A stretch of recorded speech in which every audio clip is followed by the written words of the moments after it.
Are you listening? Damn.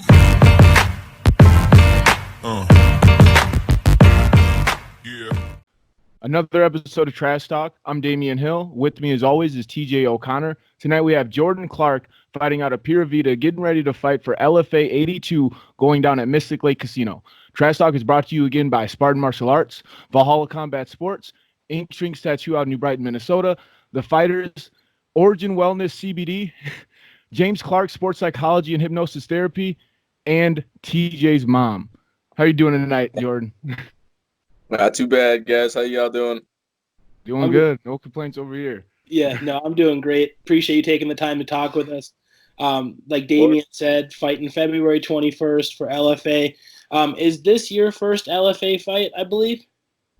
Yeah, it's my first one. How exciting was it to get that call, especially at an amateur level against such a top opponent? Are you the only one from your gym coming that night? I know you guys roll deep. Mm-hmm. Yeah, man, I'm pretty excited. I'm more excited for fighting for LFA than my last fight. My last fight was a title fight. So, I mean, fighting for LFA is like huge for me. Yeah. And yeah, we got one more guy, Wes. Wes is fighting on the card at 200 catch weight. Yeah. Against a 1-0 opponent. Yeah. So. Yeah, no, that I expect that fight to be a good one as well. I mean, I'm really excited for your fight. I don't know if you've seen my comment on it when I seen that the fight was announced, but man, I'm not gonna say it again just because it's a little bit inappropriate, and I guess there's middle schoolers watching now.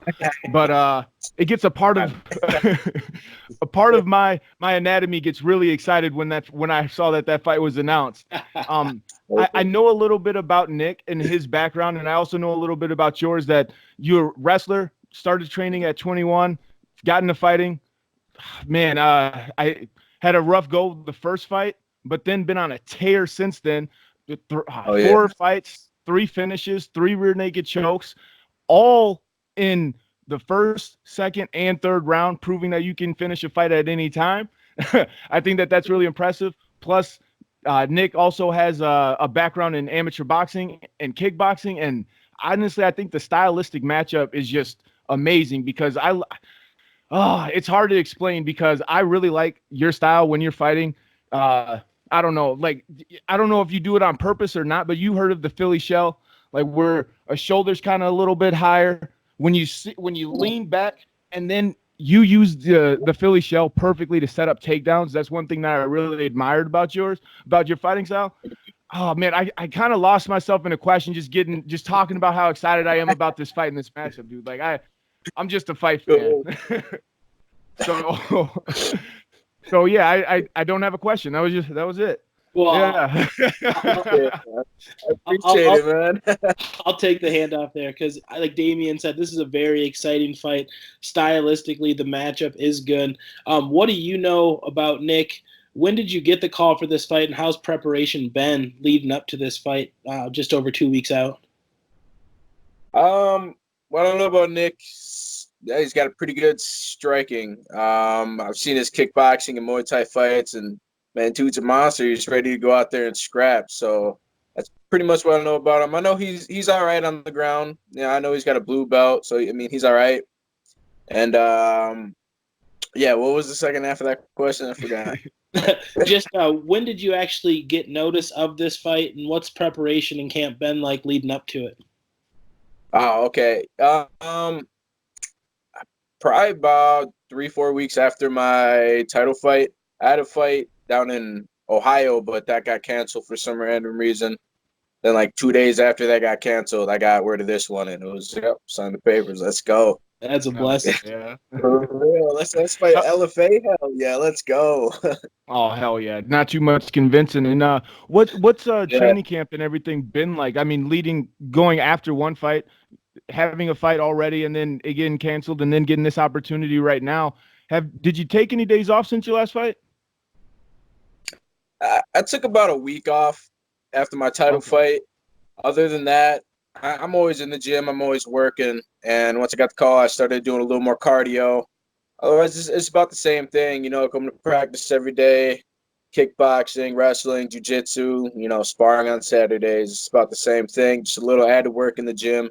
done a little more lifting, a little more cardio work. But otherwise, I mean, I just stay consistent. I'm always in the gym, so always ready. Oh yeah, I love that. Yeah. Yeah, no, definitely, and got to stay ready, especially at the amateur level. I feel like because you never know when these opportunities come. I mean, you have, like you said, one fight falls through, and then the blessing does appear in the form of an LFA fight. And I know I'm a victim of saying this too much, but I'm going to go on record right now and say that I feel like stylistically this is the best amateur fight on the card. Yeah.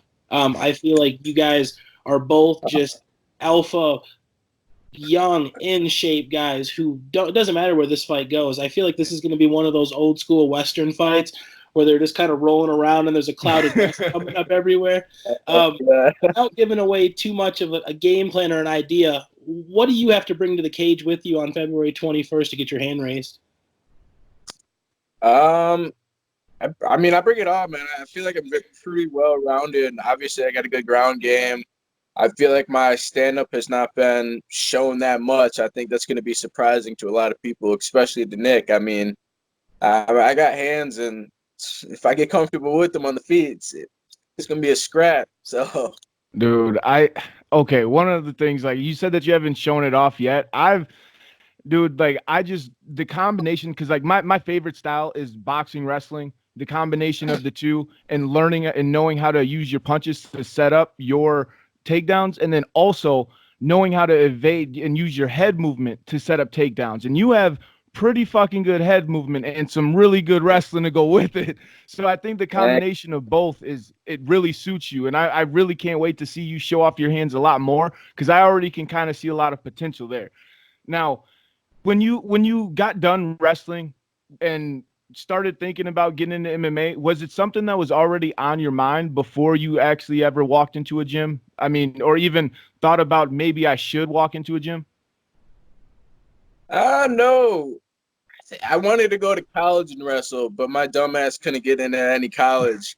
So so I just decided to lift for a couple of years, and I got pretty swole lifting. And eventually, I was like, I don't lifting's not doing anything for me. You know, I like the competing aspect of things. So a couple of years after high school, I just kind of walked into a gym, and I did jiu-jitsu for a little bit. Then I started doing kickboxing. Then eventually, one of my coaches talked about starting to build a fight team over at my last gym, and built the fight team, and we started fighting, and that was it. Oh man, hell yeah! That's Sorry, beautiful. TJ. That's beautiful how organic the fight game is. I think people sometimes overthink it, and it's just sometimes it just happens. You wake up one day, and the next thing you know, you're in a cage with your hands taped, and you got some gloves on. I've never been in like a fight before fighting in a cage before that. Yeah, I've never been in a real fight besides like, you know, like middle school fights. Yeah. But like Yeah. never been in a real fight besides that. So just to jump in it was pretty crazy. What did your family think when you Yeah. initially told them you're getting into MMA with that type of personality? Well, my mom didn't go to my first fight. She wouldn't go to that. She's been at every single one since, but I've won them all since, so that's good. She's But yeah. And yeah, they love it. They all support it. I've got one aunt that she's been to one fight and didn't watch any of it. She just kept her eyes closed the whole time. But other than that, they're all super supportive. At first, they were kind of questioning, like, why would you want to go get hit in the face, especially for free? Like, you do this shit for free? But yeah, I mean, they're all supportive, and yeah, they all come now. So Yeah. Oh no, that's amazing that you got all of them on board and that they all come and support you and stuff like that. Because I know of a few fighters that have family members that don't actually want to go to the fights. Just send me the video if you win, and that's the only way they'll watch the fight. So it's good to know that you got the support, like actually in there and or cage side, you know. So right. Definitely, like I said, you love the family atmosphere of it because fighting is such a personal thing. So when it's actually someone you know in there, I mean, most fans who haven't experienced that, it's a different level of intensity. And for a family member, I mean, I was laughing at your story because I think my mom finally came to one of my fights after like my 9th fight. She finally came to one, and she spent the whole thing looking at the wall until it was over. Then she turns around and she's cheering. So it's just Yeah. I was laughing at that. That's exactly what my aunt did. Exactly what my aunt did. Yeah. Oh man, do they get extra riled up when you're either walking to the cage, try to yell things at you, or while you're inside the cage, yell things like, "Oh man, my mom got kicked out of a fight once." Oh, for Damion, real? the best. Yeah, she like walked up to my opponent's mom and started talking shit, saying that No. yeah, my son's gonna beat your son's ass, your son a bitch, and stuff like that. They had to escort her out. I thought it was actually pretty fucking funny. That's hilarious. but Oh, but yeah. I told her, I was like, you can't do that. Like, I've had my mom one time on Facebook say something to like say something about an opponent that I beat, like he beat that dumbass up or something like that. Like, yeah, mom, you can't say that stuff, Yeah. all right? Like, yeah. It's like, It's like I can't. But my mom is one of those people. Like I told my mom, you can't do that. She's like, motherfucker, I'm a grown ass woman. I do what the fuck I want. And then she stopped going up to the other people's parents and coaches.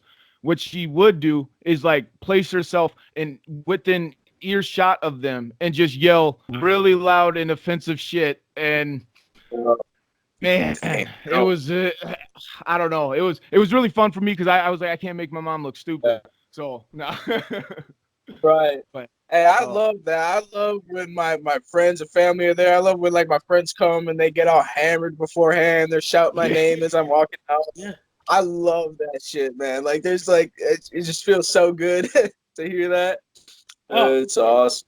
the energy that we feed off of, and that's the one thing that I always try to emphasize is how much like people don't understand what it really means to us as fighters, that they're willing to come watch us just go in there half naked and fight a guy. Like, ideally it makes no sense, but they want to come support us, and when they're loud, I feed off that energy. My favorite thing might sound silly, but I think you two will understand it, is I love my opponent's fans' energy. I love when they're angry, they're booing you, and then as soon as the fight's over, they want to come apologize. And it's like, there is no apology needed.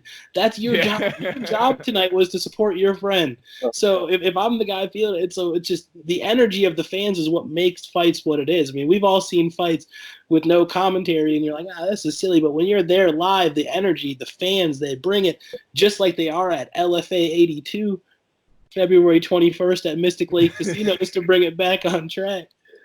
Nice. Oh, well, TJ, you actually brought up a good point. Like here, feeding off the fans' energy, like when they're booing and stuff like that. Well, you are coming from Wisconsin into Minnesota, enemy territory, if you will.